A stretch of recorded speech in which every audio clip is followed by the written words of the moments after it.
بسم اللہ الرحمن الرحیم۔ اللہ کے نام سے شروع جو بڑا مہربان نہایت رحم فرمانے والا ہے۔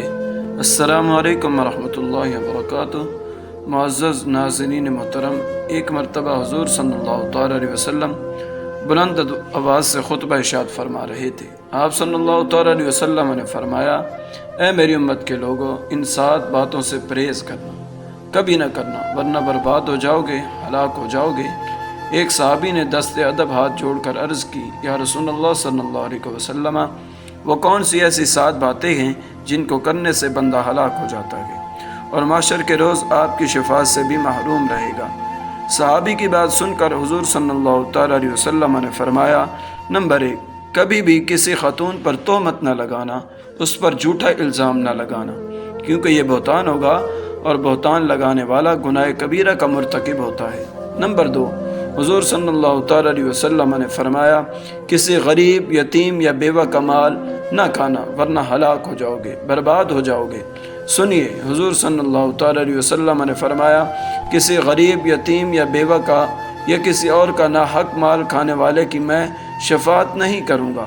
آپ خود سوچئے، جب آپ صلی اللہ تعالیٰ علیہ وسلم قیامت کے روز کسی کی شفاعت نہ کریں، وہ اس دنیا میں ہلاک تو ہو ہی چکا ہے اور محشر کے روز بھی ہلاک ہی ہوگا، بلکہ جہنم کے بڑے بڑے گڑھوں میں سے ایک گڑھے میں رہے گا اور وہاں کبھی موت نہیں آئے گی۔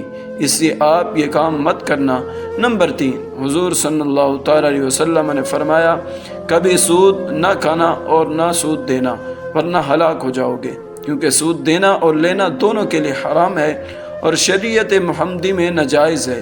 تو ہم کون ہوتے ہیں اس مکروہ عمل کا کاروبار کرنے والے، جبکہ حضور صلی اللہ تعالیٰ علیہ وسلم نے حکم دے دیا ہے یہ عمل حرام اور ناجائز ہے، لیکن لوگ سود کو کاروبار کا نام دے کر اس کو کرتے رہتے ہیں۔ یاد رہے، حضور صلی اللہ تعالیٰ علیہ وسلم نے اپنی امت کو خبردار کیا ہے، یہ کام نہ کرنا، یہ عمل جہنم میں لے جائے گا اور حضور صلی اللہ تعالیٰ علیہ وسلم کی شفاعت سے بھی محروم رکھے گا۔ خواتین و حضرات، اگر آپ یہ کام کرتے ہیں تو توبہ استغفار کیجیے اور اپنے گناہ کے معافی طلب کیجیے اور اپنی آخرت سنواریے، یہ نہ ہو قیامت کے روز آپ شفاعت سے محروم ہو جائیں۔ نمبر 4، حضور صلی اللہ تعالیٰ علیہ وسلم نے فرمایا، کسی کے ساتھ جادو توڑا نہ کرنا ورنہ ہلاک ہو جاؤ گے اور بخشش نہ ہوگی۔ نمبر 5، دین اسلام کے لیے جہاد کرتے وقت مت بھاگنا۔ اللہ تعالیٰ فرماتا ہے، تو جان بچا کر بھاگا ہے، تجھے مجھ سے زیادہ جان پیاری ہے، اس لیے اب تو ہلاک ہوگا۔ نمبر 6، کسی بے گناہ کو قتل نہ کرنا۔ حضور صلی اللہ تعالیٰ علیہ وسلم نے فرمایا، جس عمل کو اللہ نے حرام قرار دیا ہو اس عمل کو نہ کرنا، یعنی کسی بے گناہ کو قتل نہ کرنا۔ حدیث پاک میں ہے، کسی ایک بے گناہ کو قتل کرنا گویا سارے انسانوں کو قتل کرنے کے برابر ہے۔ یاد رہے، اللہ رب العزت اس قتل کرنے والے بندے کو ناپسند فرماتا ہے، گویا ناحق قتل کرنے والا بھی ہلاک ہو گیا۔ نمبر 7، حضور صلی اللہ تعالیٰ علیہ وسلم نے فرمایا، کسی کو بھی اللہ کے ساتھ شریک نہ کرنا، یہ عمل اللہ تعالیٰ کو بہت ناپسند ہے۔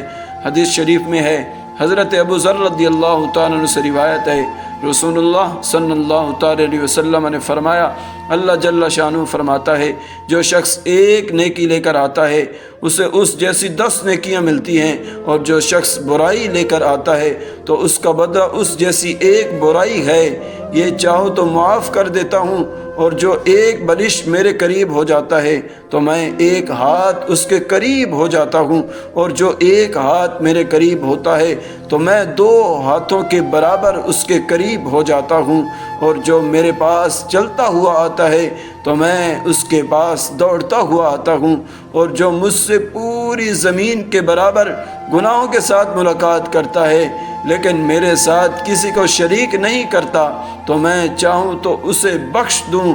ناظرین محترم، آخر میں اللہ رب العزت سے دعا کرتے ہیں کہ اللہ کریم ہم سب مسلمانوں کو دین اسلام کی صحیح سمجھ عطا فرمائے اور نیک عمل کرنے کی مولا توفیق عطا فرمائے، اور ہم سب مسلمانوں کو اللہ رب العزت اپنے حفظ و امان میں رکھے، اور آپ جہاں رہیں خوش رہیں۔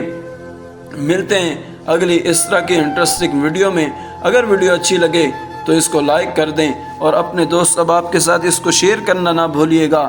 ملتے ہیں اگلے اس طرح کے انٹرسٹنگ ویڈیو میں۔ السلام علیکم ورحمۃ اللہ وبرکاتہ۔ جزاکم اللہ خیرا۔